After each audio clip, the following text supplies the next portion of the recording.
의석을 정돈하여 주시기 바랍니다. 성원이 되었으므로 제245회 수영구 의회 정례회 제4차 예산결산특별위원회를 개회하겠습니다. 존경하는 동료 위원 여러분, 그리고 정임숙 미래전략국장님, 곽예열 복지환경국장님, 정동현 안전도시국장님, 박병건 보건소장님을 비롯한 공무원 여러분 대단히 반갑습니다. 오늘 회의는 전 부서를 대상으로 총괄 질의를 하고 안건별로 토론과 의결을 거쳐 심사를 마무리하도록 하겠습니다. 그럼 의사일정 제1항 2022 회계연도 세입세출 결산 승인의 건, 의사일정 제2항 2022 회계연도 예비비 지출 승인의 건, 의사일정 제3항 2022 회계연도 기금 결산 승인의 건 이상 3건의 안건을 일괄 상정합니다. 지금까지 전 부서에 대해 서류 검토 및 개별 질의 시간을 가졌습니다만 개별 질의를 더 하실 위원 계십니까? 서류 검토 및 개별 질의 하실 위원이 계시므로 11시 40분까지 정회하고자 하는데 위원 여러분 이의 있으십니까? 이의 없으므로 11시 40분까지 정회를 선포합니다.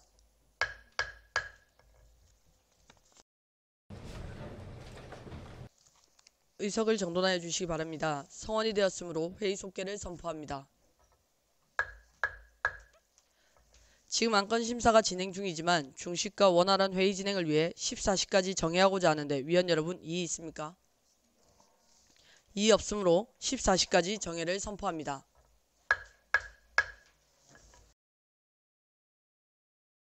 의석을 정돈하여 주시기 바랍니다. 성원이 되었으므로 회의 속개를 선포합니다. 지금까지 서류 검토 및 개별 질의 시간을 가졌습니다만 개별 질의를 더 하실 위원 계십니까? 개별 질의하실 위원이 더 없으므로 서류 검토와 개별 질의는 이것으로 마치겠습니다. 그럼 지금부터 전 부서를 대상으로 개별 질의 과정에서의 의문점이나 기록 유지에 필요한 부분에 대해 총괄 질의하는 시간을 갖도록 하겠습니다. 질의하시는 위원님이나 답변하시는 부서장께서는 질의와 답변을 간단 명료하게 요약하여 해주시고 질의 시에는 상정된 3건의 안건에 대해서 소관 부서장에게 일괄 질의하여 주시기 바라며 안건과 관련 없는 질문은 삼가 주시기 바랍니다. 또한 총괄 질의 관련 안내 말씀드리겠습니다. 박찬주 행정문화국장님 출장 및 강두리 문화관광과장님 교육으로 불참하셔서 총괄 질의 답변은 옥순정 행정지원과장님이 하겠으며 배진표 보건행정과장님이 장기 재직 휴가로 불참하셔서 총괄 질의 답변은 박병건 보건소장님이 하도록 하겠습니다. 질의 순서는 직제순에 따라 미래전략국, 행정문화국, 복지환경국, 안전도시국, 의회사무과 보건소 순으로 하겠습니다. 먼저 미래전략국, 기획전략과에 질의하도록 하겠습니다. 질의하실 위원 계십니까?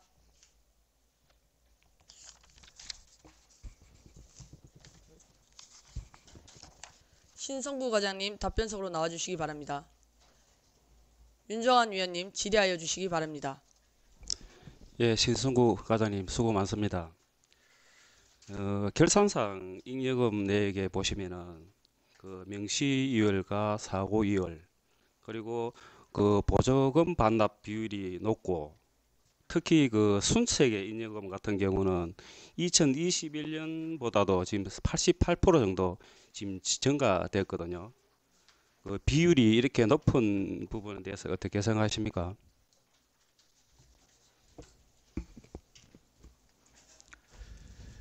예, 기획전략과장 신성구입니다. 윤정한 위원님 질의에 답변 드리도록 하겠습니다. 세입과 세출이 일치되는 기본적인 부분은 맞는 부분이어야 된다고 생각을 하고 있습니다. 다만 최근에 저희들이 2021년, 22년, 23년 이제 연달아 3년 연속 순생의 잉여금이 과도하게 지금 올라가고 있는 부분도 지적하신 대로 사실인 부분이 있습니다. 하지만 지금 최근에 그 언론이라든지 한국지방세 연구원에 따르면 그 모든 지자체가 지금 교부세 의존도도 지금 이제 심각한 상황이고 국세 수입도 현재 줄고 있고 지난번에 말씀드렸던 보통 교부세라든지 부동산 교부세 등이 올해부터 이제 본격적으로 줄어들 것으로 보이고 있습니다. 그리고 저희들이 그 국민체육센터 이전 시점에는 각종 생활 SOC 사업을 저희들이 상당히 많이 하다 보니 사업 예산 지출 부분도 많았었고, 그와 더불어 최근 한 3년, 4년 정도는 그런 이제 대규모 그 사업이 없었던 것도 그런 중요한 원인 중에 하나라고 저희들은 보고 있습니다. 하지만 내년 하반기부터 그 본격적으로 망미동 제2국민체육센터라든지 그 동사, 그 수영동사, 광안일동사, 그다음에 저희들 테마거리 공사 등 이제 지금 준비되어 있는 사업들이 지금 많이 있습니다. 밀락지구라든지 망미지구 개선 사업에도 저희 순수 구비만 150억 이상 지금 투입될 것으로 보이고요. 최근에 각종 그 원자재 값들도 지금 심각하게 많이 올라가고 있는 추세라서 현재 저희들은 향후 5년, 그러니까 내년 하반기부터 본격적으로 향후 5년간은 900억 이상의 순수 구비가 지출되어야 될 상황으로 올해까지는 어쨌든 뭐 의원님들께서 지적하시고 염려하시는 것처럼 순세계의 잉여금이 좀 과다하게 작년 기준으로도 많이 발생한 부분에 대해서는 저희들도 늘 사업 발굴을 위해 고민하고 애쓰고 있다는 말씀을 드리고 싶습니다. 예, 그 2021년도하고 2년도 보면은 그 88%가 증가된 부분은 좀 문제가 있다 생각하고요. 그리고 수색의 인여금 현황을 우리 의원 모두가 다 지적 사항이거든요. 지난해 또 행정감사 때 지적 사항이고, 그리고 결산상 인여금 보면은 2021년도 대비해서 38%가 더 증가했습니다. 그 순수액 인여금은 그 4년 연속에 증가되었고, 그 순수액의 인여금이 비율이 낮으면 그 재정 운영이 높이 평가되는 건 맞죠? 아무래도 순색의 이금이 적으면 적을수록 예산 집행률이 높다라는 부분은 그 맞는 말씀이시고요. 우리 지방자치단체에서 들어드린 만큼 지역 주민들에게 그만큼 세출이 돼야 된다는 것은 사실입니다. 하지만 그 저희들도 아까 좀 전에 말씀드린 것처럼 그 2020년도부터 쭉 계속 200억, 400억 그 또 저희들이 올해 본 예산 같은 경우에는 전년 대비 약 400억 이상 증액 편성을 하기도 했습니다. 그래서 그 부분에도 저희들이 노력은 하고 있습니다만은 어쨌든 과도하게 조금 남았다라는 부분에 대해서는 저희들도 많은 고민을 하고 있습니다. 예, 그 비율이 높다는 것은 예산 운용 계획을 설정을 애초부터 잘못했거나 또 세출 예산이 높게 집행이 안 돼서 그런 원인이 발생한 거 맞죠? 그 저희들이 목표했던 것보다 지출이 덜했다라기보다는 그 의원님들께서 늘 지적하시는 것처럼 사업 발굴이 조금 세입보다는 사업 예산이 적게 나갔다는 부분이 맞는 부분인데, 현재 저희들이 좀 전에 제가 양해 말씀을 드린 것처럼 내년 하반기부터 본격적으로 이제 집행이 1,000억 가까이 되니까 1년 뭐 저희들이 작년 재작년부터는 조금 그 부분에 대해서 나름 조금 더 고민해 가면서 의원님들의 질타에 늘 그 큰 사업 프로젝트를 현재 준비를 하고 있다라고 말씀을 드린 부분은 뭐 계속 지금 3년째 이어지고 있는 부분인 것 같습니다. 예, 그만큼 사업 발굴이 안 되고 또 예산이 이제 집행이 안 되면은 그만큼 그 수용 구민들이 우리가 행정적으로 서비스를 받을 걸 덜 또 지원될 수도 있거든요. 그런 부분에는 우리 그 집행부에서도 어느 정도 관심을 좀 가져야 된다 생각합니다. 그리고 우리 그 과장님 말씀대로 그 순역의 인여금이 이제 내년부터 줄어지고 올해부터 감소할 거라 저도 생각하는데, 그래도 그 2021년도하고 2년도하고 차이가 너무 많이 나거든요. 많이 나고 또 구정 재정은 안정적이지만 그 아까 말씀한 대로 우리 수용구 그만큼 집행부에서 세밀하게 검토를 안 하고, 뭐 이월 금도 마찬가지입니다. 예를 들어 물론 이제 뭐 원자재가 조달이 안 돼서 여러모로 이제 집행이 안 돼서 이제 순위 잉여금이 늘어난 부분도 있지만, 이런 부분을 좀 뭐 어떻게 그런 쪽으로 계속 뭐 안 돼서 집행 안 됐다고 하시는 것보다 앞으로는 집행부에서 적극적으로 조금 신경을 더 쓰시면은 더 좋을 것 같습니다. 그 앞으로 그 과도한 순수익의 잉여금이 발생하지 않도록 예산 운영을 효율적으로 좀 운영해 주셔야 합니다. 예, 윤주환 의원님께서 말씀하신 대로 저희들도 앞으로 좀 더 내실 있게 그 예산이 운영될 수 있도록 적극 노력하도록 하겠습니다. 예, 이상입니다. 계속해서 질의하실 위원 계십니까? 네, 조명재 위원님 질의하여 주시기 바랍니다. 예, 과장님 연일 수고 많으십니다. 과장님 예산 성과 보고서 결산서에 보면은 모리에 대한 예산이 빠져 있는데 2022년도 예산에 모리가 포함이 안 돼 있었나요? 예, 그 조병재 위원님 질의에 답변 드리도록 하겠습니다. 그 모리가 당초 작년에 이제 추경에 편성이 되었습니다. 그 당시에 2,200만 원이 추경에 우리 위원님들께서 극적으로 살려주시는 바람에 모리가 추경에 편성이 돼서 올해 이제 이모티콘이라든지 기본형까지 개발을 하게 되었고요. 이제 굳이 저 작년 그 예산 성과 보고서에 모리가 내용이 언급이 안 된 부분에 굳이 변명을 하자면 저희들이 예산 성과 보고서 작성을 할 때 본예산 기준으로 그 예산 성과 보고서를 작성하다 보니 아무래도 모리가 예산 성과 결과 보고서에 빠져 있던 부분은 사실입니다. 그러면 추경으로 들어간 거는 예산 성과 보고서에 안 들어가도 된다. 그렇게 생각하시는 겁니까? 데이터는 당연히 다 들어가고 있고요. 근데 이제 저희들이 그 사업 내용을 한 줄 더 이렇게 그 추진 성과로서 넣었어야 되는데 그 부분에 대해서는 못 들어간 부분에 대해서는 조금 조병재 위원님께서 지적하신 것처럼 최근에 그 모리의 관심도에 비해 저희들이 조금 더 고민을 했었어야 되지 않나 싶습니다. 예, 과장님 말씀대로 모리에 대한 성공에 자신감이 없어서 일부러 빼시지 않았다. 그렇게는 저도 생각을 합니다. 그런데 이번에 모리 이모티콘을 25,000개를 해서 배부를 하셨죠. 무료로 배부를 하셨죠.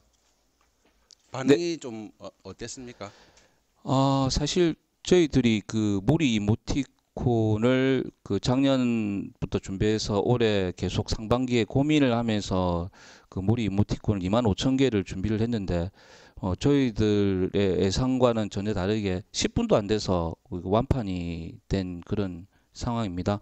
실제로 저희들이 현재 카톡에 저희 수용구청 카톡에 그 올 초까지만 해도 17,700명이 카톡 친구로 저희들이 그 국민들이 가입되어 있었는데 모리 이모티콘이 이벤트 한 이후로 39,000명까지 올라갔다가 지금 현재로는 35,000명 정도가 지금 거의 한 36,000명 정도가 아직도 그 우리 카카오 플러스 친구에 그 가입돼서 좋은 성과가 나름 데이터로서도 나타나고 있는 것 같습니다. 그렇죠. 저도 이번에 이모티콘을 받고 싶었는데 저도 못 받아서 상당한 아쉬움이 남아 있습니다. 그런데 이 이모티콘이 30일만 무료 사용 가능하다고 하는데 제 말이 맞죠? 예, 그 아쉽게도 관공서에서 만드는 이모티콘의 경우 이게 그 카카오톡 회사 내규에 그 상업적 그 이모티콘하고는 차별화 정책을 두고 있습니다. 그러다 보니까 일반 저희들이 개인적인 이 이모티콘을 개발해서 올렸을 때는 정상적으로 구입을 할 때 약 3,500원, 4,000원 주고 사야 되는 부분인데 회사 내부 방침이 관공서에서 만든 캐릭터 이모티콘에 대해서는 한 달만 하겠다라는 그게 있어서 요번에 그 이제 최소 금액이 일단 그 25,000개입니다.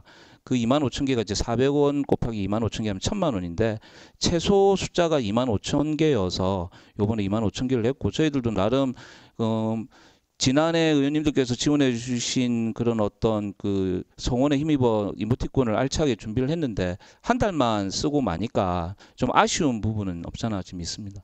저는 이런 생각도 해봤습니다. 한 번에 25,000부를 배부할 게 아니고 일주일에 나눠서 5,000부씩 끊어서 했으면은 우리가 한 달 더 우리 모리 이모티콘을 보지 않았을까 이런 생각도 해봤는데 이렇게는 안 됐었던 거죠 원래 처음부터. 제가 좀 전에 말씀드린 것처럼 최소가 1,000만 원이 최소다 보니까 최소가 25,000개랍니다. 그래서 사실은 이제 예를 들어서 5만 개를 했을 때 25,000개 한 달 후에 다음에 25,000개를 하게 되면 이제 2천만 원 정도 추가로 더 비용이 드는 이제 그렇게 하는데 최소 단위가 1,000만 원이다 보니까 어쩔 수 없이 그 부분에 대해서는 한 달만 요번에 이제 그러니까 6월 24일까지죠. 6월 24일까지 사용을 하는 걸로 지금 되어 있습니다. 맞습니다. 모든 지자체의 홍보성 이모티콘은 30일만 사용하는 걸로 저도 알고 있습니다. 근데 우리가 이 이모티콘을 다른 방식으로 활용할 수 있는 방법은 전혀 없는 건가요? 저희들이 지금 현재 그 모리 이모티콘이 끝나는 6월 24일 이후에 그 홈페이지에 저희들 모리 이모티콘 자체가 zip 파일로 만들어져 있습니다. 그래서 카카오에서 사용할 수 있는 카카오 이모티콘도 있지만 이거를 다운로드 받아가지고 그 개인 블로그라든지 그 다음에 그 한글 파일이라든지 이랬을 때 이게 zip 파일이기 때문에 그대로 움직이는 형태로 유지를 하실 수가 있고요. 이메일 보내실 때도 이 파일을 다운로드 받았을 때 사용할 수 있는 그런 부분도 있습니다.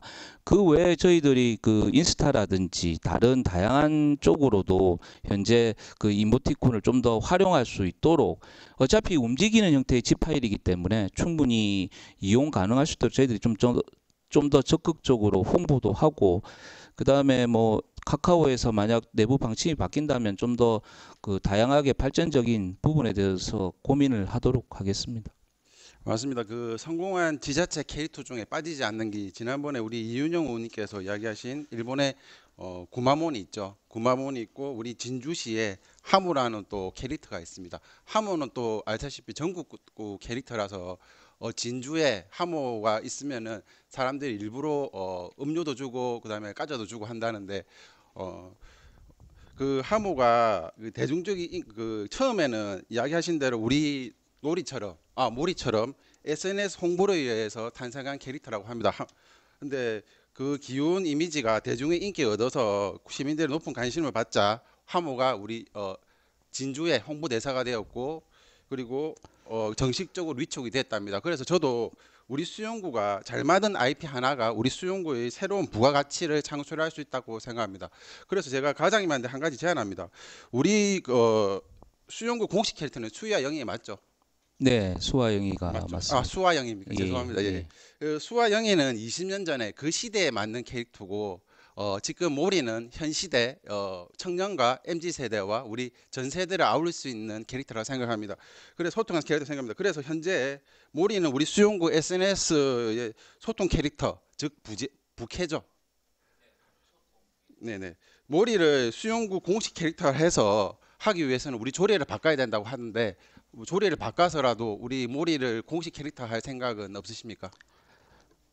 지금 수아영이는 그 우리 구 상징물 조례에 등록되어 있는 구 상징물이 맞고요.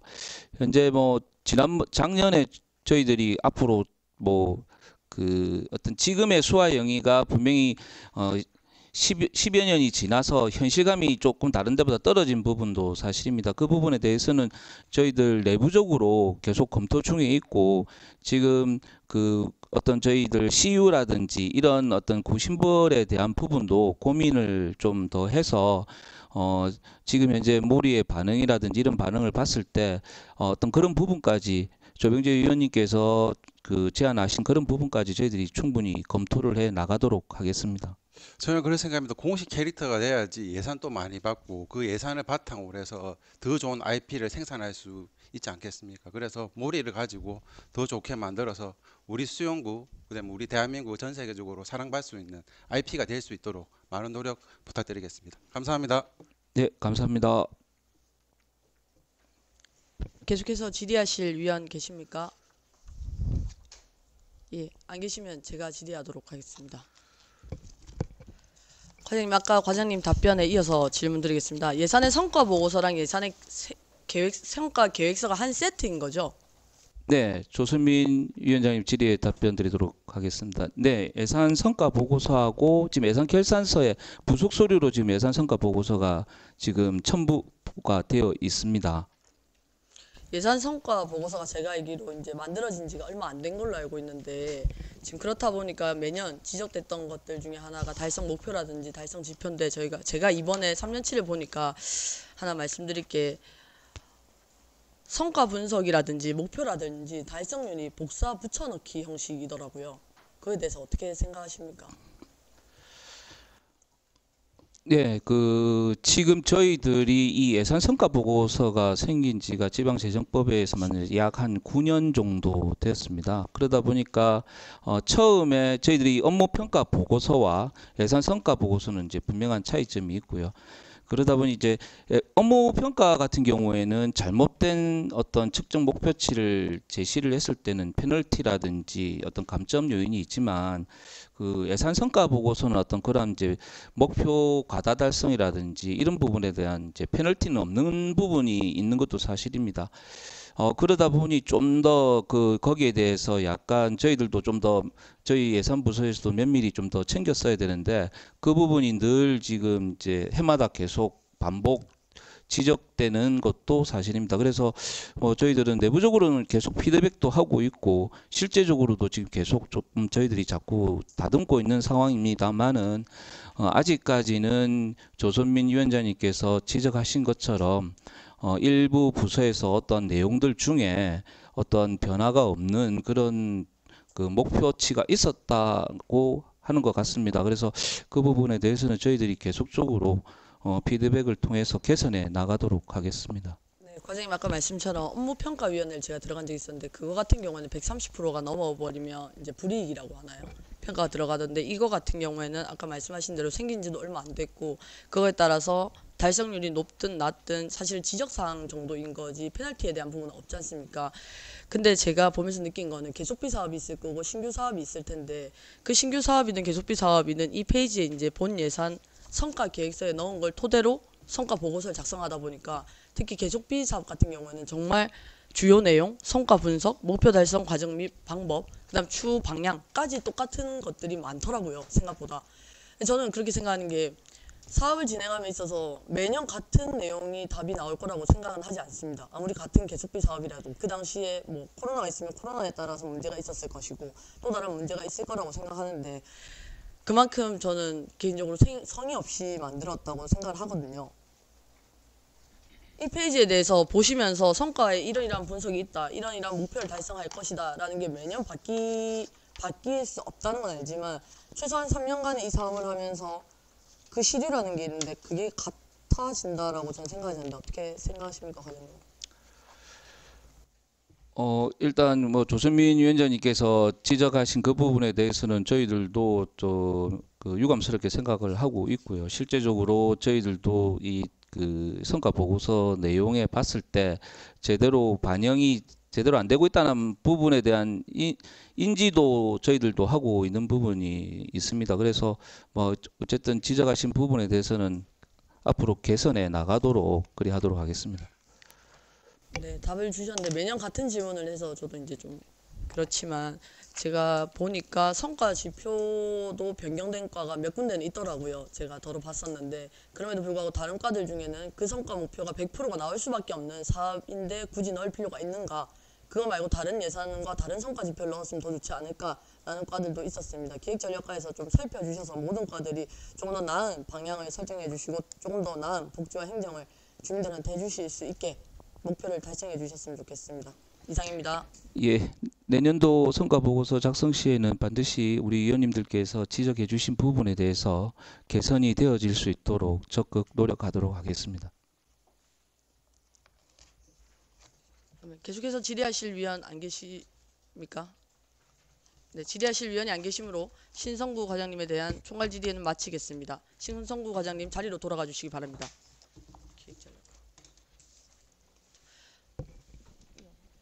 스마트 도시과에 질의하실 위원 계십니까?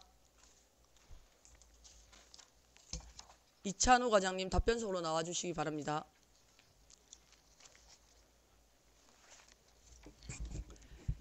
김진 위원님 질의하여 주시기 바랍니다. 예, 과장님 수고가 많으십니다.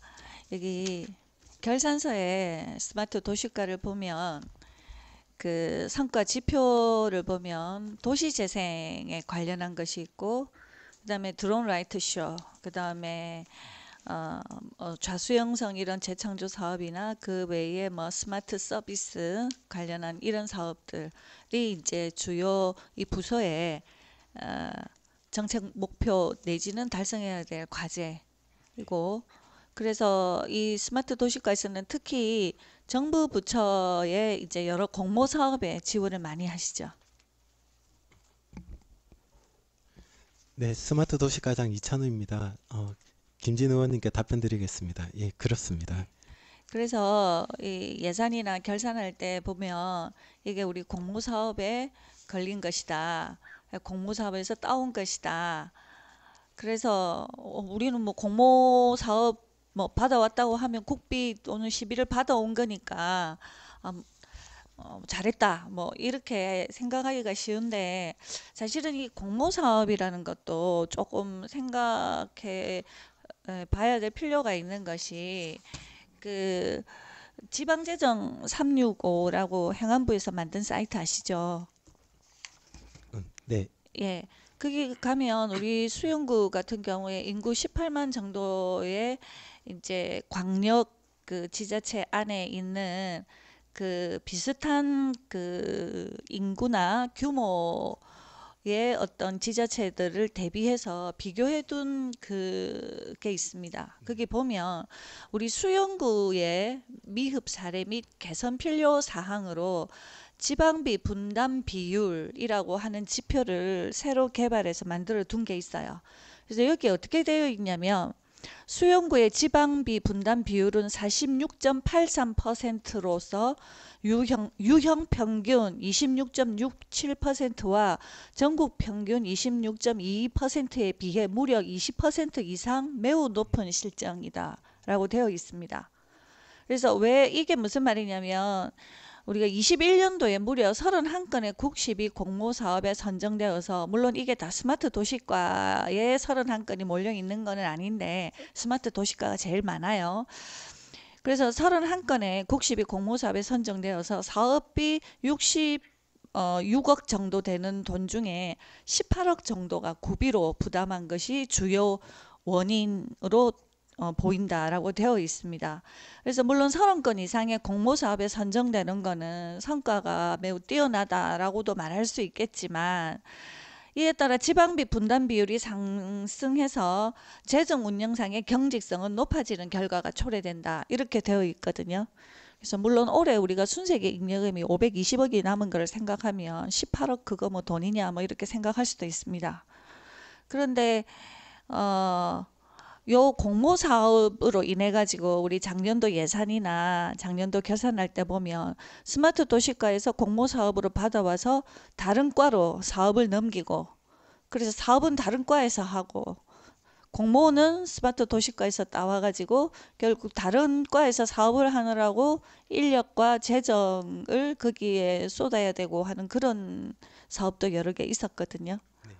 그래서 이에 대해서 앞으로 이 공모 사업을 지원을 할 때 이 공모 사업 지원할 때 어떤 기준이랄지 또는 심의라고 하는 것도 필요할 것 같고 그다음에 지방비 분담 비율 여기 이제 신규로 만들어진 그 비율이어서 아직 대응하기가 조금 어려운 점은 있겠지만 지방비 분담 비율을 어떻게 개선할 것인지 그러니까 제 의견을 좀 주십시오.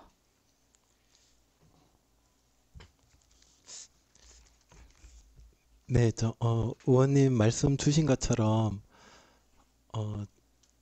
저희 뭐 쉽게 말씀드리면 이제 큰 사업 같은 경우 뭐 균특에 반영되는 보조금 관리에 관한 법률에 이제 지정돼 있는 사업 이외에 저희 뭐 말씀 주신 거는 저희 이제 큰 사업 말고 저희 생활 밀착형 스마트 기술 지원 사업 같은 소규모 5억 내외의 뭐 균특이나 기존의 법률에 반영되지 않은 소규모 공모 사업 말씀 주시는 걸로 이해는 됩니다.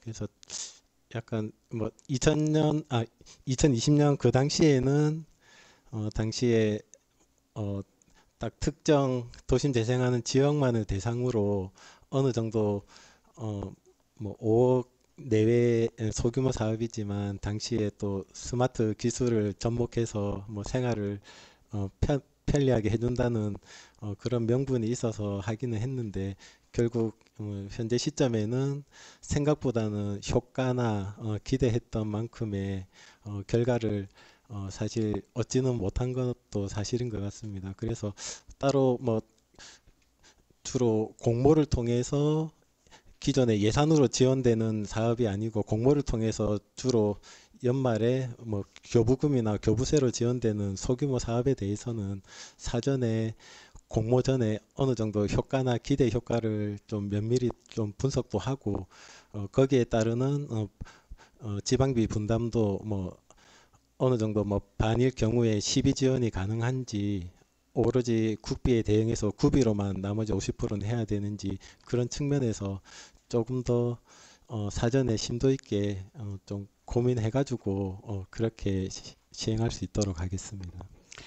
이 지방비 분담 비율이라는 것이 이게 이제 신규로 들어오는 척도여서 네. 당장은 이제 대응하기가 쉽지는 않겠다고 생각이 들지만 이제 이 지방비 분담 비율이라는 그 척도가 들어왔기 때문에 앞으로 계속 이제 이게 지표가 발표될 거거든요.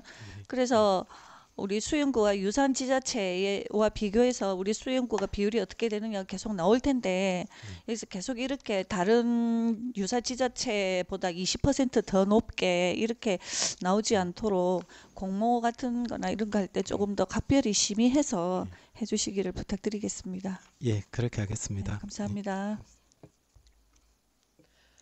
계속해서 질의하실 위원 계십니까? 질의하실 위원이 안 계시므로 스마트 도시과에 대한 총괄 질의는 마치겠습니다. 이찬우 과장님 자리로 돌아가 주시기 바랍니다.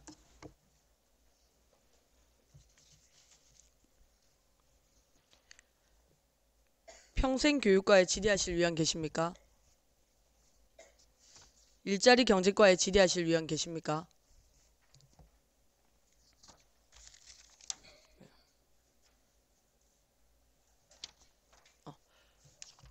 정명수 과장님 답변서로 나와주시기 바랍니다. 조명재 위원님 질의하여 주시기 바랍니다.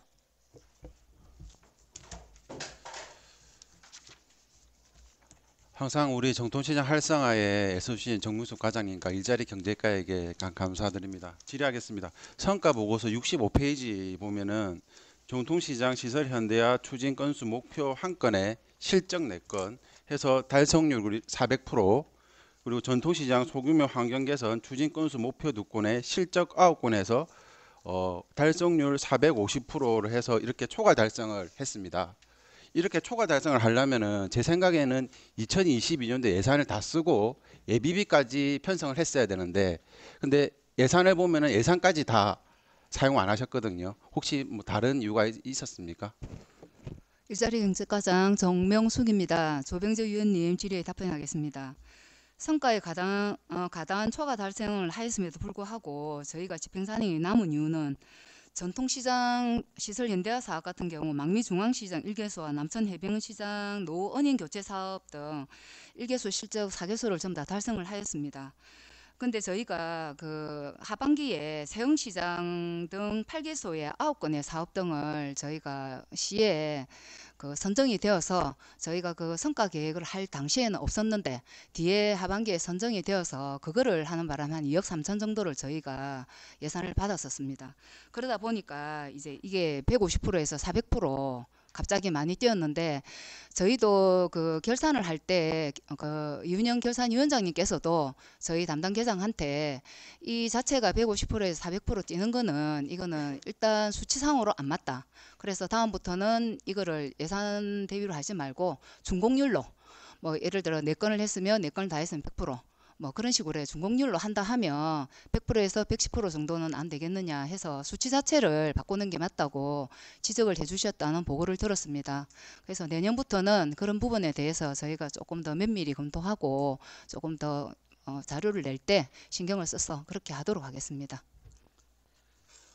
예, 그 이야기하신 대로 미달성도 문제지만 초과 달성도 문제라고 생각합니다. 이게 초과 달성에 대한 원인을 분석해야 된다고 생각하고 성과 달성에 대한 노력과 더불어 성과 지표가 적정하게 설정되어 있는지도 다시 한번 검토해야 된다고 생각합니다.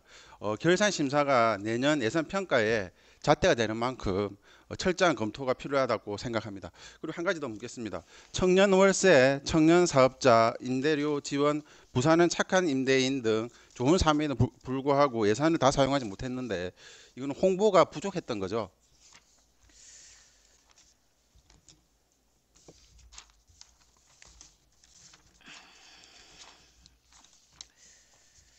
먼저 말씀하신 청년 월세 한실 특별 지원 사업은 국비 사업입니다. 저희가 작년이 아니고 재작년 2021년도 12월 달에 이 사업에 대한 확정 내심이 공문이 내려왔었는데, 그러면서 2022년 4월 달부터 신청을 접수받으라고 공문이 내려왔었는데, 그 사회보장 정보 시스템이라는 시스템 자체가 조금 바뀌는 바람에 실제로 신청 접수가 4월 달부터 된 게 8월 달로 연기가 되었었고, 또 저희가 8월 달부터 지급하려고 그 인원을 모으고 있는 와중에 한 번 더 그 보장 시스템의 소득 조사 기능 구축 사업이 또 중앙에서 지연되는 바람에 실제로 지급된 거는 2022년 11월하고 12월 2달밖에 없었습니다. 그러다 보니까 기존에 있던 예산의 6억 4천에서 저희가 쓴 거는 한 1억 8천 정도 되고, 나머지 4억 6천에 대한 부분은 이월을 했는데, 제가 그 올해 했던 이 이월되었던 4억 6천 부분에 제가 확인을 해보니까 4억 한 3천 정도는 지금 올해 저희가 다 썼고, 그리고 또 본 예산에 2023년 본 예산에 또 3억 6천이 국비가 내려와서 또 예산을 배정한 걸로 돼 있기 때문에, 사실 작년에 저희가 조금 못 썼던 거는 그 준비의 과정, 저희도 준비 과정에 소홀한 것도 있지만 전국적 사안으로 시스템 오류가 좀 있어서 조금 못 썼던 점은 양해해 주시기 바랍니다. 예, 이야기하신 대로 청년 월세, 청년 사업자 임대료 같은 부분은 청년들이 혜택을 받을 수 있는 사업인 만큼 홍보를 철저히 해서 다 혜택을 받을 수 있도록 좀 잘 검토 부탁드리겠습니다. 네, 감사합니다. 알겠습니다. 계속해서 질의하실 위원 계십니까? 네, 김진 위원님 질의하여 주시기 바랍니다. 네, 과장님 수고 많으십니다. 지난 22년도에 그 학술 연구 용역 골목형 상점가에 관해서 학술 용역 맡기셨죠? 네. 그 골목형 상점가 그 용역 맡기신 결과 제가 받아봤는데 그에 관해서 조금 질의드리겠습니다. 이거는 사실은 연말에 행감에 해야 더 적절한 질의일 수도 있는데, 아직 6개월 이상 남은 그러니까 상태에서 빨리 사업을 추진하라고 하는 측면에서 질의 드리는 거라고 이해해 주십시오. 이게 수용구 골목 상권 활성화 기본계획 수립 연구가 22년도에 결과가 나왔지만 21년도 때부터 용역이 계획되었던 것이고, 이 조례 자체가 아마 21년도 초반인가 그때 조례가 우리 9월달입니다. 예 9월달. 예. 통과가 되었습니다. 그래서 이 골목형 상점가가 뭐냐면 전통시장 및 골목형 상점가에 관한 법률이라고 해서, 예전에 전통시장에 대해서 국가나 시가 여러 가지 지원해 주던 것을 이제는 카페나 식당이 밀집해 있는 그런 어떤 상점가도 하나의 전통시장처럼 상인회가 만들어지고 하면 상점가로 인정을 해서 지원을 해준다고 하는 법률이죠. 그래서 이 골목형 상점가가 굉장히 우리 수영구에서는 실시하기가 좋다고 하는 것이 이 용역 그 계획에 나와 있습니다. 그래서 그 70쪽에 보면 수용 골목형 상점가 예상 대상지 현황 해서 보면 광안리 홈플러스 주변이라든지 또는 남천동 해변시장, 또 수영구청 주변은 말할 것도 없고, 또 팔도시장 주변이나 그 팔도시장 맞은편에 곱창골목 같은 경우가 골목형 상점가가 하기 좋은 곳으로 되어 있습니다. 그러면 우리 지금 이게 이제 상인들이 상인회를 만들고 구청에 골목형 상점가를 신청하고 해서 선정이 되면 여러 가지 국시비 사업에 신청을 해서 전통시장처럼 혜택도 받을 수 있고, 또 온누리 상품권도 쓸 수 있고 여러 가지 혜택이 많은 건데, 이게 아직 우리 수영구에서 골목형 상점가가 지정된 곳이 하나도 없죠. 예, 그래서 그 8대 때 이미 팔도시장 앞에 골목형 상점가를 위해서 상인회 만들었고, 구청 앞에도 그 어울림 상인회라고 해서 상인회를 만들었고, 나름 그런 어떤 준비를 하고 있었음에도 또 그래서 21년도 그때 질의를 드렸을 때 이제 용역을 맡겨뒀으니까 용역 결과가 나오면 그 용역 결과에 따라서 골목형 상점가를 추진하시겠다고 과장님 저한테 답변도 하셨죠.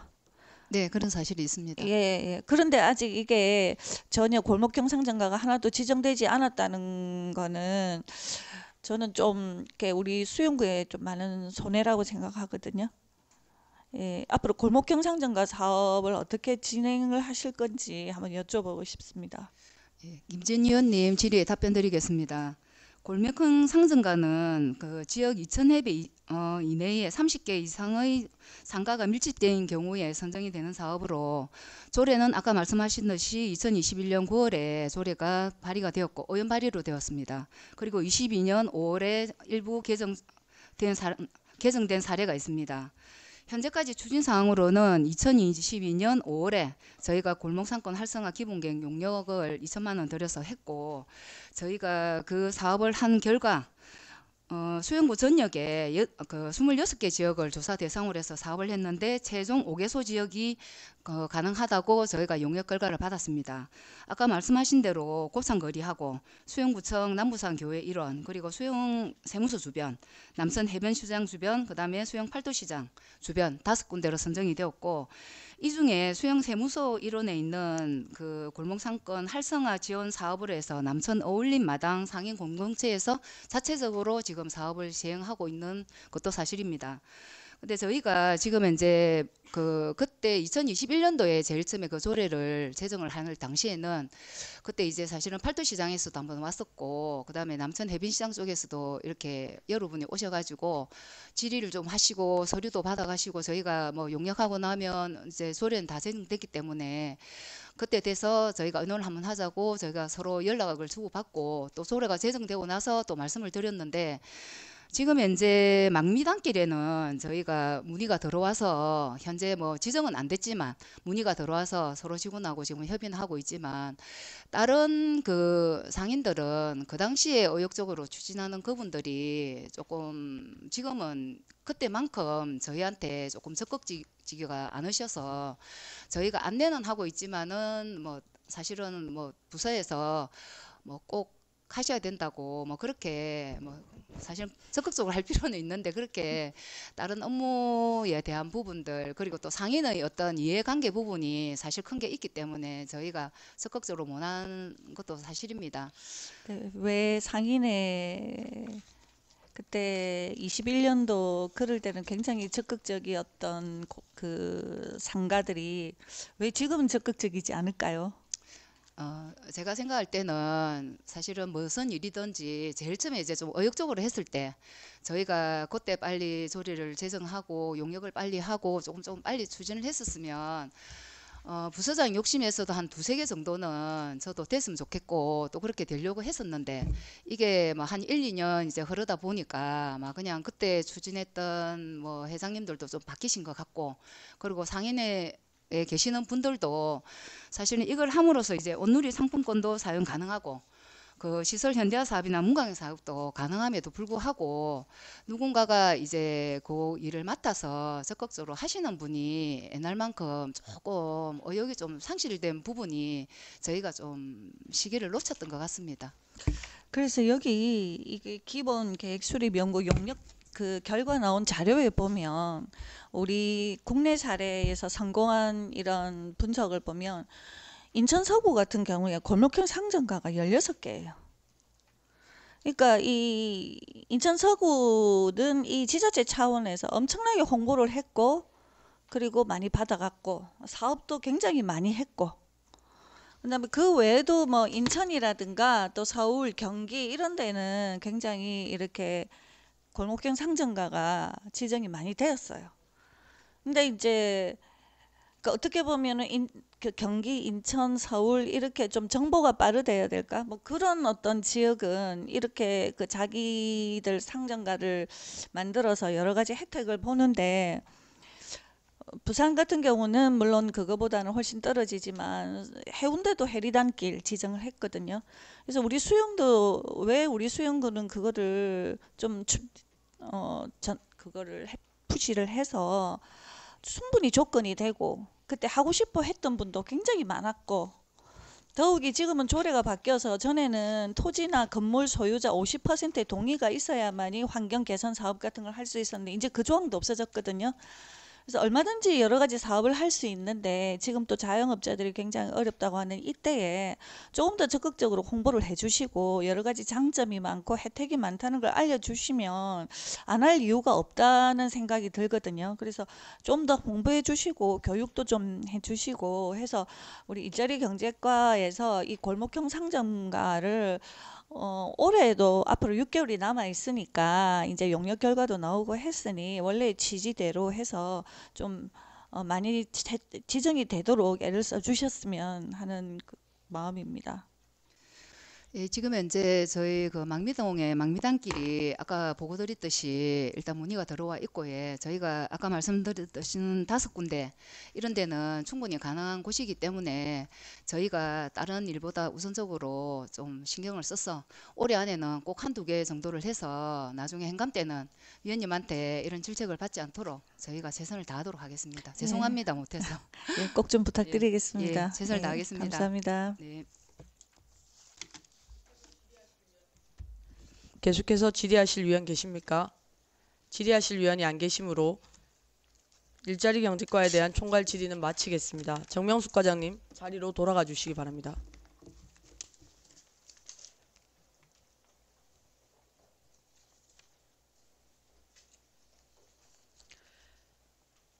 행정문화국 행정지원과에 질의하실 위원 계십니까? 문화관광과에 질의하실 위원 계십니까? 재무과에 질의하실 위원 계십니까? 김미애 과장님 답변석으로 나와주시기 바랍니다.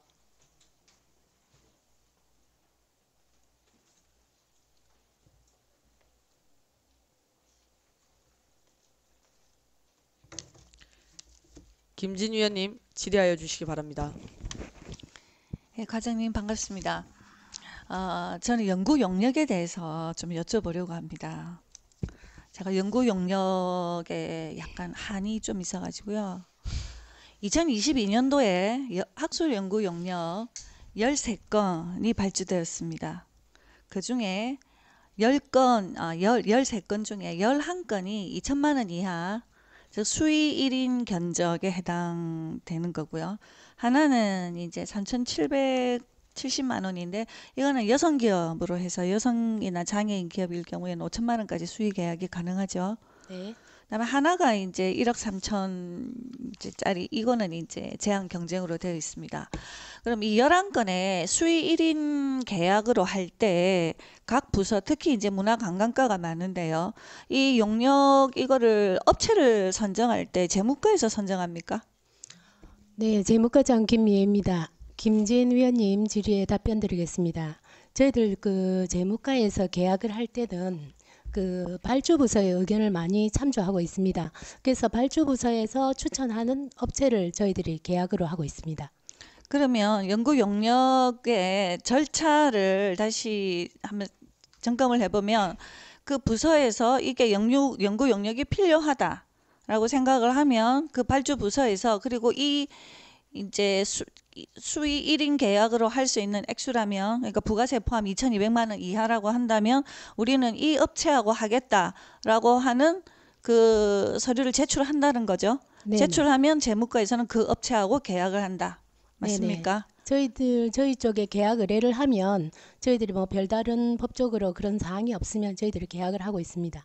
그러니까 여러 업체를 제시해야 되고 부서에서 그 여러 업체를 심사를 한다거나 2,200만 원 이하의 경우를 말하는 겁니다. 또는 제3의 기관에서 업체를 심사를 해서 선정한다거나 그런 일은 있습니까?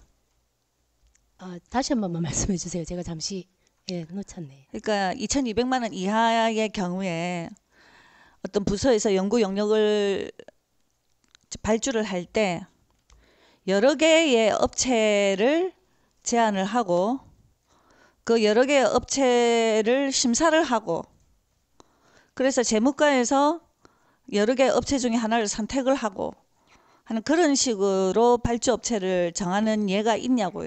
1인 수의 계약은 저희들이 2군데의 견적을 받아봅니다. 2군데의 견적을 받아서 제일 그 비교해서 낮은 가격으로 해서 저희들이 계약을 합니다. 그럼 2군데는 누가 제안하는 거죠? 그 발주부서에서? 네, 발주부서에서 제안을 하고 있습니다. 그러면 항상 두 군데를 제한하나요? 예, 1인 수위는 거의 2군데가 올라오고 있습니다. 그래서 그 중에 더 싼 것으로. 네네. 그러면 재무과에서는 그러면 이거를 그냥 기계적으로 그냥 그 가격이 더 싼 것만 이렇게 제한을 하는 거죠. 발주 그 부서에서 그냥 업체를 선정해서 기계적으로 넘기는 하는 것이고. 것보다는 저희들 그 계약 조건에 맞는 그런 업체하고 하고 있거든요. 그러니까 부산시 관내 업체라든지 그다음에 다른 뭐 적격 사항이 맞으면 저희들이 계약을 해드리고 있습니다. 그러니까 그게 뭐 적격 부적격은 그거는 거의 드러나 있는 거잖아요.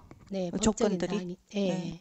그러면 그 업체의 용역 발주할 때 발주 업체의 제일 중요한 거는 발주 부서의 의견.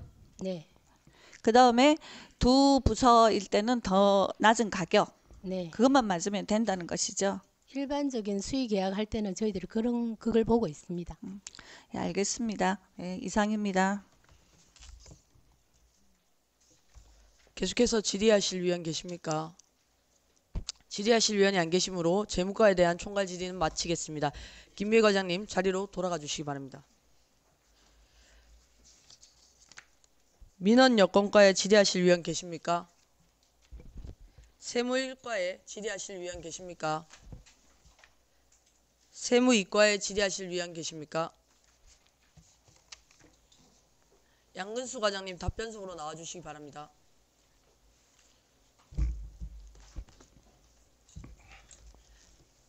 윤정환 위원님 질의하여 주시기 바랍니다. 양구선 과장님 수고 많습니다. 예. 그 이 세목별 체납 실적에 보시면 그 가징금 비율이 그 전년도 2021년도에는 94.6%고 지금 2022년도에는 13.9%거든요.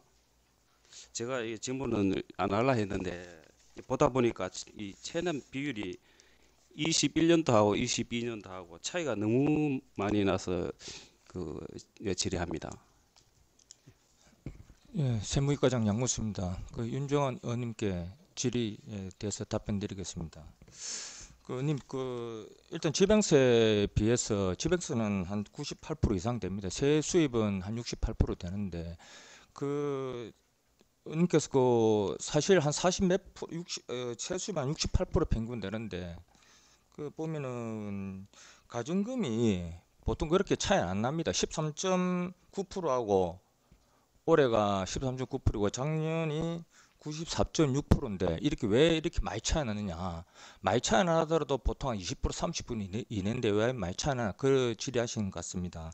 근데 요거는 좀 특이한 케이스입니다. 특이한 케이스인데 요 가족행복과 소관에 그 노인 장기요양 보험 위반 그에 따른 행정 그 처분이 있었습니다. 그 가정금이 한 2억 한 700만 원 됩니다. 그게 이제 미수납이 되어서 전년도 대비 이제 21년도 대비 징수율이 큰 차이를 보이는 겁니다. 그러니까 2021년도에는 없었습니다. 그러니까 갑자기 이제 가정금이 2022년도에 한 3억 한 700만 원이라는 돈이 발생하다 보니까 이렇게 큰 차이를 보이게 된 겁니다. 예, 이상입니다. 예, 그 수치가 차이가 너무 많이 나서 기재를 잘못한 줄 알고 제가 질의했거든요. 아, 예, 예, 예, 이상입니다. 예, 감사합니다. 계속해서 질의하실 위원 계십니까? 김준희 의원님 질의하여 주시기 바랍니다. 예, 과장님, 저도 윤정환 의원님하고 똑같은 의문을 가졌었는데 그 왜 과징금 부분이 이렇게 됐는지는 이해가 됩니다. 그런데 결산검사 의견서 6쪽에 그러니까 윤정환 의원님께서 질의하신 부분입니다. 거기 보면 세목별 징수 실적을 보면 지방세 같은 경우는 굉장히 납기의 징수율이 높아요. 98%, 뭐 99%. 그런데 세외 수입 같은 경우에는 이 징수율이 낮습니다. 특히 이 지방 행정 제재 부과금 같은 경우는 다른 데 다 90%를 대부분 넘기는 데 비해서 50%가 넘지 않거든요. 46.9%로 되어 있지 않습니까? 그죠? 예, 그래서 그 다음 쪽을 보면 세목별 체납 정리 실적에 보면 여기 방금 방금 그 징수율 했던 그 똑같은 표가 지금 체납액이 나와 있는데 세외 수입 같은 경우에는 지금까지 정리되지 못하고 즉 걷지 못한 세금이 81억이에요. 그러니까 이게 적다고 할 수 없는 거죠. 그러니까 이게 작년 한 해에 어떤 사건이 있어서 물론 그 앞에 과징금 부분은 그 사건 때문에 13%로 체납 그 징수율이 뚝 떨어졌다고 할 수 있지만 전반적으로 이 우리 지금 수용구의 세외 수입이 징수율이 좀 낮습니다. 그래서 아까도 말씀드렸던 그 지방재정 365라는 데 가면 세외 수입 체납액 관리 비율이라는 게 또 있거든요. 거기 보면 전국 평균이 0.74%입니다. 근데 수용구는 1.99%. 이고 우리와 비슷한 유형 평균은 1.27%인데 거기에 비해서도 우리 수용구가 좀 높죠. 그러니까 지난해 과징금에서 어떤 그런 예외적인 경우가 있어서 과징금이 훨씬 더 많이 징수율이 떨어진 것도 사실이지만 전반적으로 세외 수입 체납률이 우리 전국 평균이나 유형 평균에 비해서 우리가 체납률이 높은 것도 사실인 것 같습니다. 그래서 이게 세외 수입 같은 경우에 사실 징수하기가 참 힘든 부분이라는 건 알고 있지만 좀 징수율에 좀 더 신경을 쓰셔야 되는 것이 아닌가, 다른 방법을 좀 고안해 보셔야 될 것 같은데. 예, 김진 의원님의 질의에 답변드리겠습니다.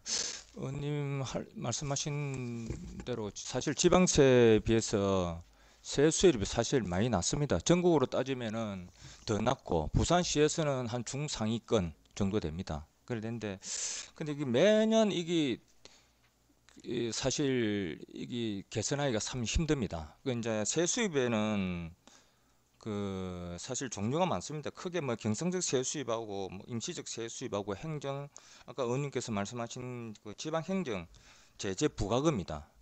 거기 이제 지방행정 제재 부과금이 가정금이라든지 뭐 다 아실 겁니다. 이행강제금이라든지 변상금이라든지 특히 가태료 주정처 위반이라든지 자원적 검사, 종합검사라든지 현년도는 조금 한 60%, 한 70% 됩니다. 현년도 각 부서에서 관리를 하고 있습니다. 그거는 이제 어느 정도 한 70%가 육박하는데 거기 딱 주자 가태료 같은 경우는 한 그 정도 이제 지나면은 그 년도 지나면은 다음 년도 하면 우리 체납 우리 세무이과에서 관리를 하고 있습니다. 다 그 이후로는 그러니까 2021년도까지 그 10년, 20년 전까지 참 누적이 됩니다. 그러다 보니까 이게 이제 프로테지가 났는데 그에 대해서 사실 작년에는 의원님 아까 말씀했듯이 뭐 코로나의 뭐라든지 경기 침체라든지 뭐 금리 인상으로 인해서 좀 경기 침체도 있었던 건 사실입니다. 그럼 핑계 아닌 핑계인데 그러다 보니까 이제 우리도 이제 주민들이 이제 부담을 좀 그 세금에 대한 부담을 조금 최소화시키지는 못했습니다. 사실 적극적인 행정을 못한 건 사실이고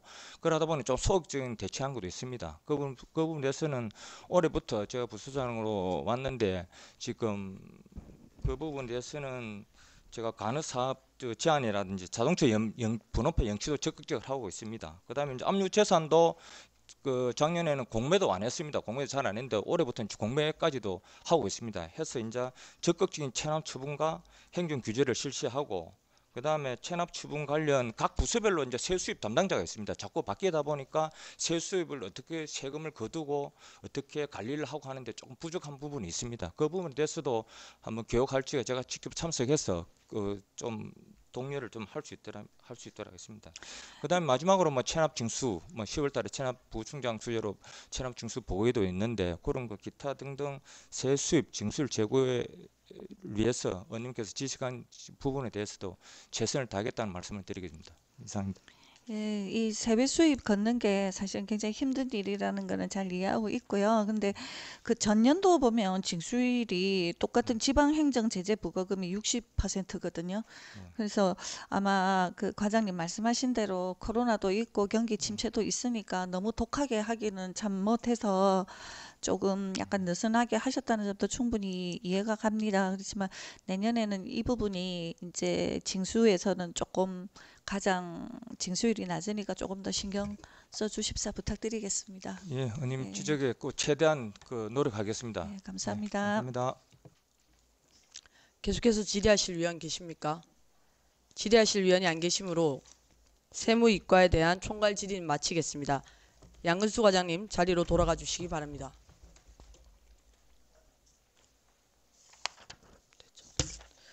복지환경국 복지정책과에 질의하실 위원 계십니까? 가족행복과에 질의하실 위원 계십니까? 기초생활보장과에 질의하실 위원 계십니까? 자원순환과에 질의하실 위원 계십니까? 환경위생과에 질의하실 위원 계십니까? 안전도시국 안전관리과에 질의하실 위원 계십니까? 제가 질의하도록 하겠습니다.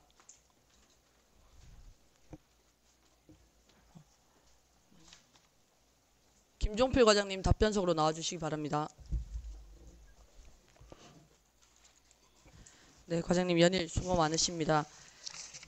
저는 폭염관리대책 보조금 집행에 관련해서 질의 드리도록 하겠습니다. 21년에 비해서 22년 저희 예산이 얼마였죠, 과장님? 예, 안전관리과장 김종필입니다. 조선민 위원장 질의에 답변드리겠습니다. 저희 2022년 예산액은 폭염대책관리 예산 한 1억 정도 잡혀 있습니다. 네, 21년 결산에 2천만 원 정도에 비하면 5배 정도 오른 결산 금액인데요. 거기서 큰 것들만 제가 5가지만 여쭤보겠습니다. 첫 번째, 수영구 옹달샘 생수 구매. 두 번째, 경로당 지원 선풍기 구매. 세 번째, 경로당 지원 대나무 자리 구매. 네 번째, 폭염 취약계층 냉방용품 쿨매트 구매. 다섯 번째, 파라솔 그늘막 구매 설치. 이 중에서 혹시 조달청이 아닌 것도 있나요? 선풍기, 경로당 선풍기 대나무 자리 구매, 그리고 부분은 조달 구매를 했고요. 나머지 파라솔 역시 조달 구매를 했고, 또 옹달샘과 콜매트 요 확인을 제가 정확하게 지금 말씀하신 대로 제가 지금 받은 서류에도 선풍기, 대나무 자리, 그다음 파라솔은 조달 구매를 진행한 것 같은데 나머지 두 개 옹달샘 쿨매트는 왜 조달로 하지 않았을까요? 요 옹달샘 요 관계는 생수를 그 각 동이나 저 금융기관 등에 제공을 했는데 이거 시비 그 부분이 그 폭염 관련 예산이 작년에 좀 그 많이 좀 내려왔습니다. 그래서 어떤 시책으로 그걸 할까 고민하다가 옹달샘 요걸 했는데 요 급하게 돈이 좀 내려온 것도 있었고 그래서 좀 고민하다가 그리고 옹달샘 요 시책을 해가 추진하게 되었습니다. 제가 질의를 드린 이유는 경로당 지원 선풍기 구매 보면 저희 경로당이 91개소에서 복지관 2개까지 해서 93개 2개씩 갔으니까 186대가 갔는데요. 네, 맞습니다. 82,500원짜리입니다. 예. 그러니까 거기다 조달 수수료까지 포함해서 1,550만 원 정도를 사용했습니다. 경로당 지원 대나무 자리도 마찬가지로 68,000원짜리 2개씩 해서 182개에서 1,200만 원 정도를 사용했고요. 제가 질의를 드리는 까닭은 사람마다 구매를 할 때 성향이 다릅니다. 배송비를 아끼는 사람, 배송을 빠르게 하는 사람, 뭐 가성비를 따지는 사람이 있습니다. 근데 관에서 하다 보니까 또 세금으로 운영하다 보니까 아무래도 조달청으로 구매하시는 사례가 많은 걸로 알고 있습니다. 근데 지금 경로당 지원 선풍기 구매 같은 경우에는 좋은 제품을 썼다고 할지라도 뭐 후자마트라든지 뭐 바이마트라든지 이런 다른 마트를 이용하거나 랜드를 이용해서 사용할 수 있었음에도 불구하고 꼭 조달청으로 구매하신 까닭이 있으실까요?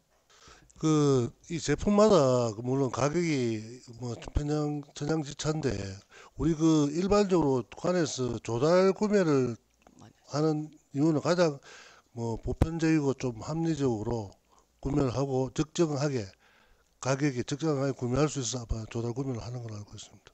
그러니까요. 아까 말씀하신 대로 적정하다고 하셨는데 모델명을 제가 받지 못해서 아직 비교는 못 해봤습니다만 제가 지금까지 봤을 때는 조달청이 훨씬 비싼 금액대로 많이 유지가 되어 있었습니다. 그럼에도 불구하고 아까 말씀하신 대로 옹달샘이라든지 쿨매트는 그러면 같이 조달청으로 했었어야 되는 거 아닙니까? 통일성이 없다는 거죠. 비용이 비싸다고 하면 그게 조달청이 아닐지라도 사실상 1,000만 원에서 2,000만 원은 수의계약도 마찬가지지 않습니까? 2,000만 원 이하는 어떤 업체를 선정해서 아까 재무과장님 말씀하신 대로 업체가 맞다고 하면 진행하는 것처럼 지금 이 금액도 2,000만 원 이하 뭐 조달 금액은 정해져 있는 게 아니기 때문에 특히 가능하다고 생각하는데 이런 사업에 있어서도 조금 더 비용을 아낄 수 있었다면 다른 데 더 많은 선풍기를 구매할 수 있었지 않을까, 쿨매트를 구매할 수 있지 않았을까 생각합니다. 예, 제가 옹달샘 생수라든가 콜매트는 조달 품목에 제가 이제 정확하게 그런 내용을 모르겠습니다만은 아마 조달 구매하기에는 생수 같은 경우는 조금 급하게 좀 뭐 대책을 세우다가 하다 보니 그런 것 같고, 콜매트는 조달 품목에 제가 있는지 정확하게 그걸 알지는 못하겠습니다. 그런 게 있어서 아마 일반 구매를 한 것 같습니다. 예, 보니까 안전관리과에서 22년도에 사업을 많이 진행하셨더라고요. 아무래도 폭염도 있고 흰남도도 있어가지고 뭐 구매하신 것들도 많았던 것 같은데, 안전관리과뿐만 아니라 다른 과에서도 조달청의 안전성은 충분히 알겠으나 비용을 비교해봤을 때 합리적이라고 하면 전 조금 더 작은 금액으로 더 많은 사람들이 복지를 받았으면 합니다. 원래 이상입니다. 예, 금년부터 그런 부분 면밀히 검토해서 구매 시에 꼭 참고하도록 하겠습니다. 네, 감사합니다. 네. 더 질의하실 위원 계십니까?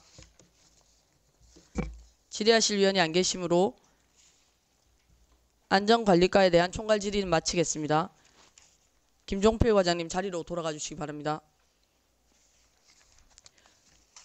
교통행정과에 질의하실 위원 계십니까? 도시관리과에 질의하실 위원 계십니까? 건축과에 질의하실 위원 계십니까?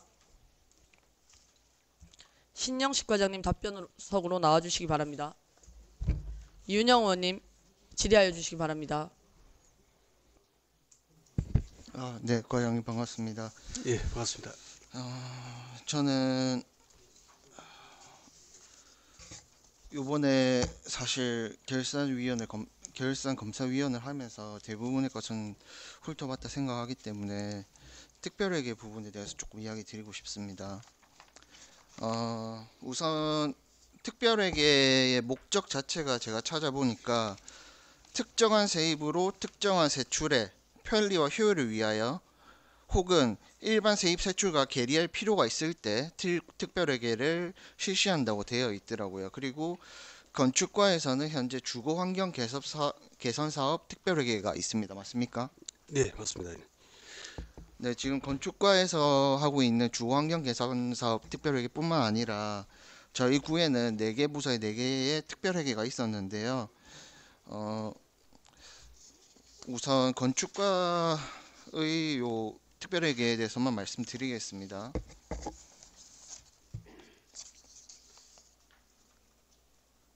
이 조례가 언제 만들어졌는지 보니까 1995년 3월 1일이고요. 조례가 최종적으로 2018년 12월 28일에 일부 개정되었습니다. 뭐 큰 내용이 개정된 건 전혀 없었고요. 그 주택도시기금 관련해서만 조금 개정이 된 게 있었고, 저희가 운영하면서 큰 뭐 변화가 없었고, 또 현재 주거환경 개선 사업의 수용구의 주거환경 개선 사업이 있는지 먼저 여쭤보고 싶습니다. 네, 이윤영 의원 질의에 건축과장 답변 드리겠습니다. 현재 그 수용구 관내의 주거환경 개선 주거는 이제 다 지금 밀락 1, 2주가 있었는데 해제돼 가지고 지금 회계 이관까지 완료된 상태고요. 망미 1, 2주구는 그 해제 이후에 공유 재산 심의를 거쳐서 마찬가지로 이제 회계 및 자산 관리관도 변경할 예정에 있습니다. 그래서 지금 현재 남아 있는 것은 망미 1, 2지구로 2개가 지금 현재 남아 있는 상태입니다. 네, 그러면은 건축과장님 의견으로 보실 때 지금 저희가 주거환경 개선사업 특별회계에서 사용해야 할 특별한 이유가 남아 있을까요? 예, 이현 의원님께 건축과장 답변 드리겠습니다. 현재 지금 금방 말씀드린 것처럼 이제 밀락 지구처럼 망미동도 이제 1, 2지구가 해제 완료되었기 때문에 이제 아까 의원님 서두에서 언급하신 특별회계 성격상 이 존재 이유가 사라졌기 때문에 지금은 이제 일반 회계로 그 전환해서 사용해도 관계 없다고 그래 판단됩니다. 예, 뭐 제가 과장님만큼 전문가는 아니지만 해당 조례 제10조에 보면 존속기한 자체가 이 회계 존속기한 2023년 12월 31일까지로 한다라고 되어 있고, 따라서 올해 말까지가 존속기한입니다. 그리고 요 요 특별회계 같은 경우에는 올해 말이 존속 기한이라고 하면은 저희가 뭐 조례를 뭐 별도로 폐지하는 절차도 거쳐야 되고, 뭐 저희가 특별회계로 이전에 매입했던 토지나 건축물이 있으면은 그거를 또 일반 회계로 귀속시키는 그런 작업들이 필요할 거라고 생각해서 요번 1차 저희 이번 저희 예산결산 심의위에서 제가 미리 말씀을 드리고, 뿐만 아니라 다른 관리부서 4개 관리부서의 각 특별회계가 있는데 국시비 보조금으로 재원이 조성되는 의료급여기금이나 뭐 저희가 지금 좀 활발하게 이용하고 그 목적에 부합하게 쓰고 있다고 생각되는 주차장 특별회계를 제외한 것들에 대해서는 다시 한번 검토하고 그것들을 정비해서 존속 여부를 잘 결정해 주셨으면 합니다. 예, 그렇게 하겠습니다. 예, 과장님 감사합니다. 예, 감사합니다. 네, 질의 마치겠습니다. 계속해서 질의하실 위원 계십니까? 질의하실 위원이 안 계시므로 건축과에 대한 총괄 질의는 마치겠습니다. 신영식 과장님 자리로 돌아가 주시기 바랍니다. 건설과에 질의하실 위원 계십니까? 토지정보과에 질의하실 위원 계십니까? 의회 사무과에 질의하실 위원 계십니까? 정태준 과장님 답변석으로 나와주시기 바랍니다.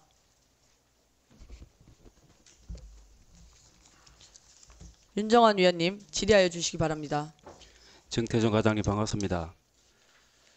의원 정책개발비에 대해 질의하도록 하겠습니다.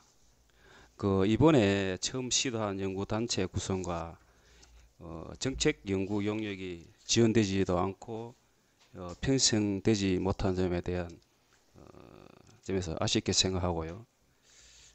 의원 권한이 박탈된 부분이 저로서 유감스럽게 생각합니다. 정책 연구 용역이 자치단체 의결 기관으로서 지방의회의 역할과 기능 강화를 위해서 의원 정책 개발비로 신설이 된 걸로 알고 있습니다. 언제부터 신설되었는지 알고 계십니까? 예, 의회 사무과장 정태준입니다. 윤정환 의원님 질의에 답변드리겠습니다. 2020년도부터 편성되었습니다. 2019년도로 알고 있는. 2019년도에 지방 예산 편성 운영 기준이 바뀌고, 그다음 2020년도에 운영 조례가 제정이 되면서 2020년도부터 예산은 편성되었습니다. 예, 서울구에 의해 정책 개발비가 2020년부터 2022년도까지 3년간 연 2,500만 원씩 책정이 되었더라고요. 예, 맞습니다. 그리고 2023년 올해는 1인당 500만 원 기준에서 4,500만 원이 편성되었는데, 매년 이렇게 편성되어가 집행도 안 한 부분을 올해는 특히 2천만 원을 정액을 해가지고 이제 편성되었거든요. 정액된 3년간 집행도 안 되었는데, 올해 그게 작년도겠죠. 2021년도, 예, 1년도에 2천만 원을 정액을 해가지고 편성되었더라고요. 이 부분에 설명 좀 부탁드리겠습니다. 예, 2020년도에 이제 조례가 제정이 되고 정책개발비가 신설이 되면서 아마 그때는 초기 시행이기 때문에 아마 총 지방단체 예산 편성 운영 기준에 따라 총 의원수 곱하기 500만 원씩 해가지고 4,500만 원까지 용역비를 갖다가 편성할 수 있는데, 아마 최소 금액으로 해가 용역비로 해서 2,500만 원 정도가 편성이 되지 싶습니다. 편성이 되고 이후부터 21년도, 22년도와 각각 2,500만 원씩 또 똑같이 편성이 됐는데, 그거는 2020년도 2,500만 원 편성 후에 용역 실적이 없어서, 연구 실적이 없어가지고 똑같은 금액으로 편성이 되었고요. 2022년도에 2천만 원 1회 추경 때 정액이 됐는데, 이 부분은 제8대 의원님들 중에서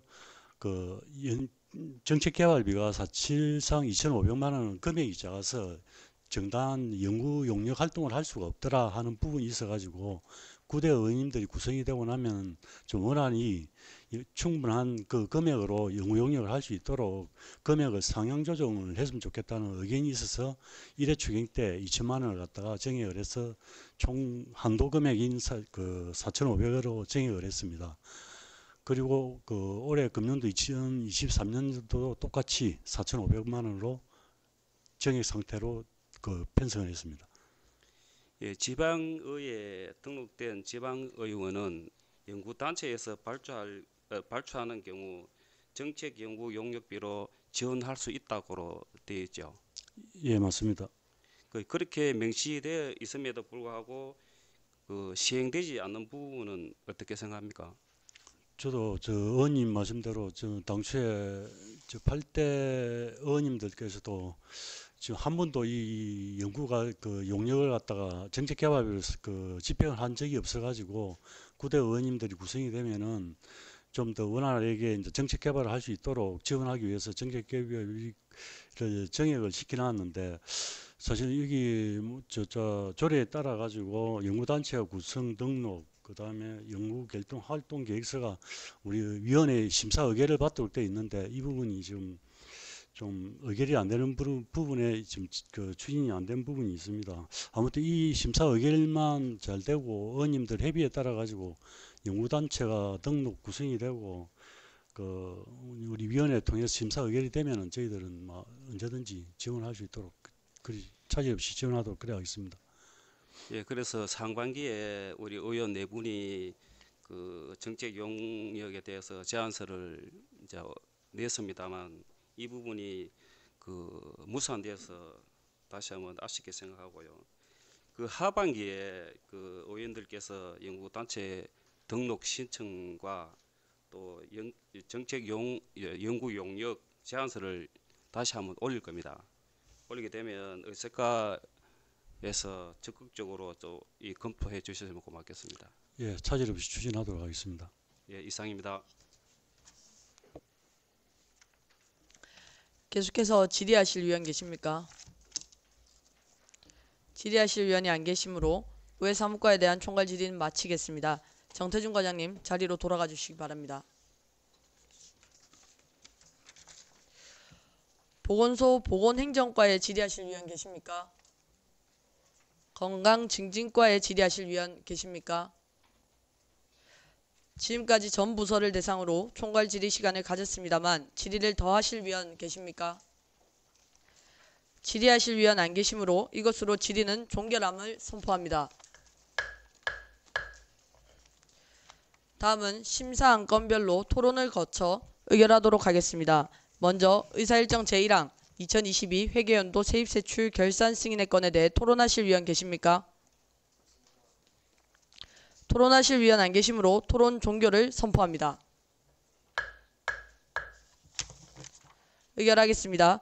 의사일정 제1항 2022 회계연도 세입세출 결산 승인의 건을 원안과 같이 의결하고자 하는데 위원 여러분 이의 있습니까?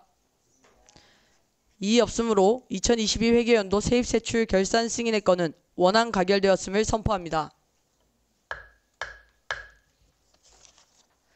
다음 의사일정 제2항 2022 회계연도 예비비 지출 승인의 건에 대해 토론하실 위원 계십니까? 토론하실 위원 안 계시므로 토론 종결을 선포합니다. 의결하겠습니다. 의사일정 제2항 2022 회계연도 예비비 지출 승인의 건을 원안과 같이 의결하고자 하는데 위원 여러분 이의 있습니까? 이의 없으므로 2022 회계연도 예비비 지출 승인의 건은 원안 가결되었음을 선포합니다.